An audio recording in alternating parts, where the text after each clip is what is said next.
Bonsoir tout le monde, alors nous allons continuer. Alors donc ça sera la révision numéro 2. Alors nous allons étudier le circuit LC. Alors comme je vous ai expliqué, dans le circuit LC, on élimine pratiquement toutes les résistances. Alors on a pratiquement un circuit idéal par l'existence d'une bobine idéale qui n'a pas de résistance interne. Mais j'aimerais bien quand même vous aviser qu'un tel circuit n'existe pas réellement. Parce que tout dispositif électrique a toujours une résistance interne, mais seulement pour des études expérimentales, ça va nous permettre tout simplement d'avoir des analyses concernant les circuits LC idéaux. Alors, bien évidemment, pour le circuit LC, nous allons établir l'équation différentielle vérifiée par la tension I, C de T et l'équation différentielle vérifiée par la charge. Tout d'abord, pour UC de T. Comme vous le savez, nous allons étudier la loi d'additivité UC plus UL égale à 0. On remplace UC, UL par LDI sur DT. Donc il n'y a plus de résistance interne, donc ce qui donne UC plus LDI sur DT est égal à 0.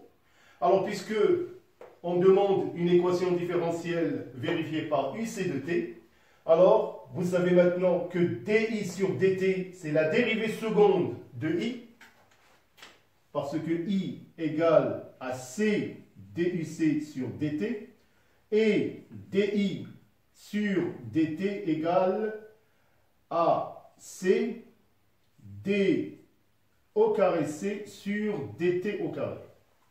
Voilà, c'est tout ce que j'ai fait. Donc j'ai remplacé DI par DT par cette valeur, ce qui donne UC plus LC DUC au carré sur DT au carré égale à 0. Alors soit on peut établir cette écriture, ou bien pour montrer que l'équation différentielle, encore une fois, c'est une équation différentielle du second degré. Donc UC divisé par LC plus DUC au carré sur DT au carré est égal à 0. Alors nous allons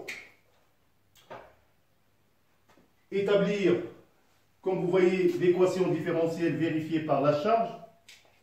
Alors il suffit seulement de remplacer UC par sa valeur. Alors on sait que UC, donc UC plus UL égale à 0, la loi d'additivité toujours. Donc UC égale UC plus LDI sur DT est égal à 0. Je remplace UC par sa valeur en fonction de la charge, Q sur C.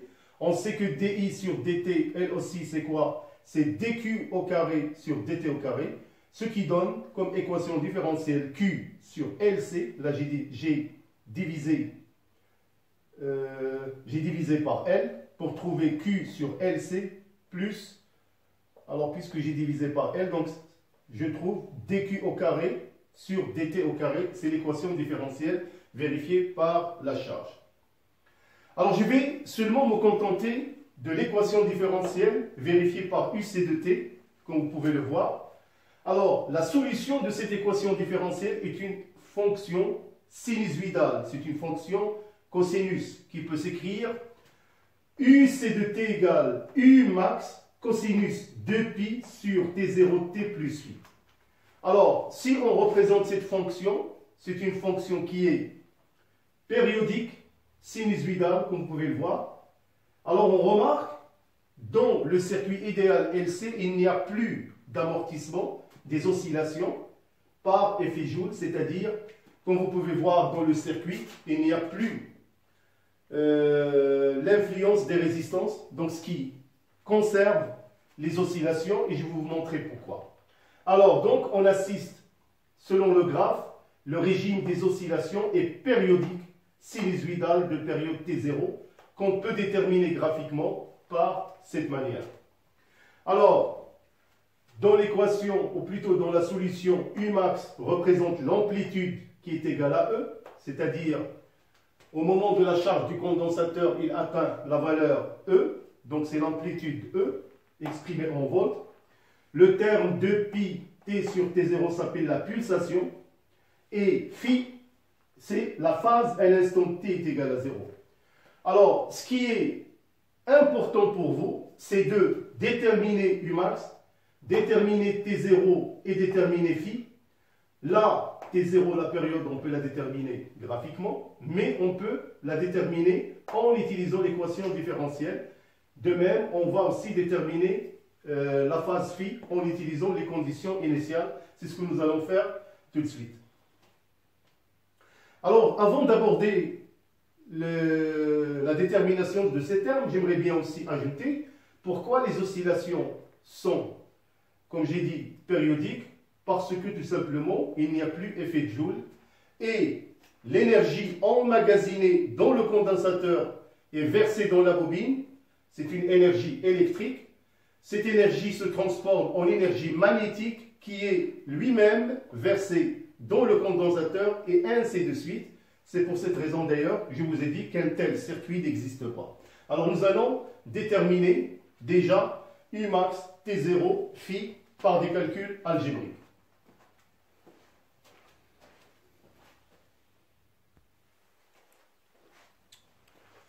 Alors donc on va déterminer par des calculs algébriques surtout T0 la période et la phase à l'instant T est égale à 0 ainsi que l'amplitude. Alors, détermination de Umax, de phi et de T0. On a Umax selon le graphe, il est égal à la force électromotrice qui a été donnée par le générateur pour charger complètement le condensateur. Donc Umax est égal à E en volts, comme vous pouvez voir. Pour la détermination de phi, la phase à l'instant T est égale à 0. On va prendre les conditions initiales. À l'instant T est égal à 0, on a UIC de 0, c'est-à-dire que la tension en borne du condensateur est pratiquement égale à Umax, c'est égal à E, parce que le condensateur est chargé initialement.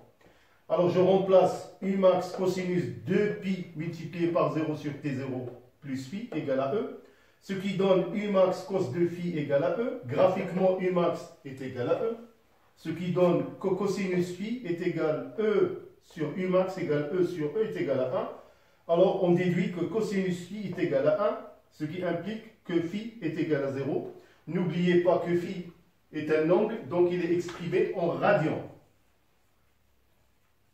Donc c'est très important. Alors maintenant, on va déterminer T0, la période.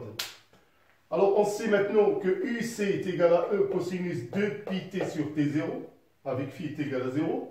Alors tout simplement, je vais remplacer UC dans l'équation différentielle numéro 1. Alors pour cela, faites très attention, vous avez deux dérivées à effectuer.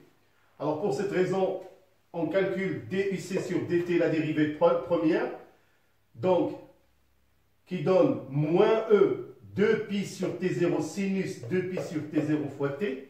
Alors mes chers élèves, c'est très facile, rappelez seulement la dérivée des formes trigonométriques suivantes. Cosinus de ax plus b prime égale à moins a sinus ax plus b. Alors le a, pour nous, c'est 2pi sur T0. J'aurai besoin aussi de la dérivée de sinus ax plus b qui est égale à a cosinus ax plus b.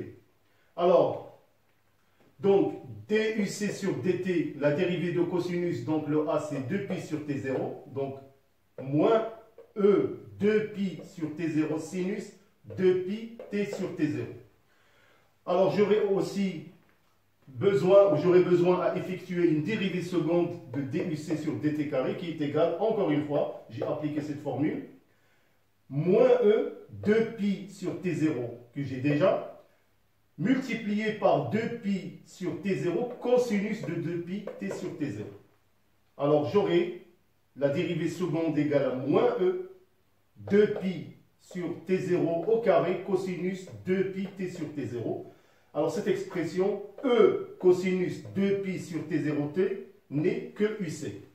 Alors je vais remplacer le tout dans l'équation numéro 1. Alors j'aurai 1 sur LC UC moins 2pi sur T0 au carré UC égale à 0. Je vais factoriser par UC. Facteur de 1 sur LC moins 2pi sur T0 au carré égale à 0. Alors ce terme est nul. Si celui-là il est nul, 1 sur LC moins 2pi sur T0 au carré égale à 0. Ce qui implique que 2pi sur T0 au carré égale à 1 sur LC. Nous allons trouver à la fin après calcul, que la période T0 est égale à 2pi racine carrée de LC. Alors c'est une démonstration, vous êtes censé la connaître, parce qu'on peut le demander le jour du baccalauréat. Alors je ne vais pas prolonger longtemps cette capsule numéro 2, parce qu'on va établir aussi l'expression de la charge, l'expression de l'intensité du courant, donc on laisse ça pour la capsule prochaine. Donc je vais me contenter de ces calculs pour que vous puissiez les maîtriser très bien. Alors merci à vous, à bientôt et bonne soirée.